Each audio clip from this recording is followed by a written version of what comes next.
What you put on your wound depends on a lot of factors. This is also going to change over time and as things get better. So let's talk about basics. We talked already about incisions by color, so let's talk about how we dress a wound for color. If it's red and healthy, like this, as long as we're not talking about angry red, it's good. We want healthy pink red tissue. The key is really to keep it covered and find a moisture of balance. So we're thinking like Goldilocks. We want something not too wet and something not too dry. But how do we know if it's too wet? It's gonna look sloppy, soupy. The edges are gonna look like you spent way too much time in the bathtub.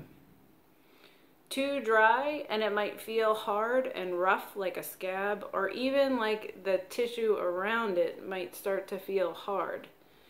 You want to continue to keep it covered until the new skin grows a covering, because there's so many bacteria, bugs out there, right?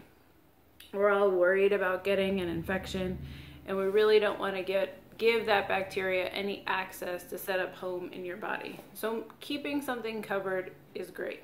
This is going to prevent an area from getting too dry, so keep it covered.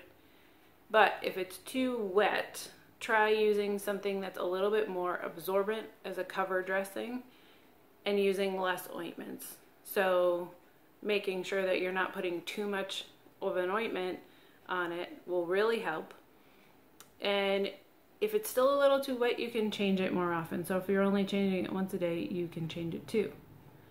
Make sure before you cover it to let that surrounding skin really dry off, especially if you're taking a shower. Make sure your skin is all dry, because keeping things too wet can actually make it bigger, and we don't want to do that. We want our wound to close.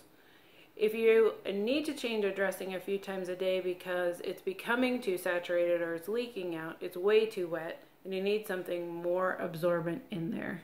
Gauze doesn't absorb a lot.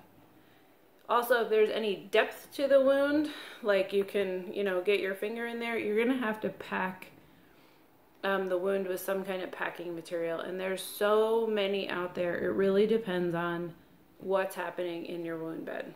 So if your wound bed is yellow, like this one, or black, we are going to need to debride that, which means we need to get rid of that tissue to get to the more healthy stuff that's underneath. There are so many different kinds of debridement. We've talked about it before, but while you're waiting to see a wound specialist, keeping it moist and covered is a form of autolytic debridement where your body is going to break down this necrotic tissue. So keeping it covered and moist is good. If you're struggling at home, if you feel like you're not getting anywhere with your local providers, you can absolutely reach out to me. My name is Heather Flexer. I'm a doctor of physical therapy. I'm a certified wound specialist. I provide consultations via phone or video. You can reach out to me however you're seeing this, or you can go ahead and send me an email at betterwounds@gmail.com, and I hope to help you heal that wound quicker. Thanks.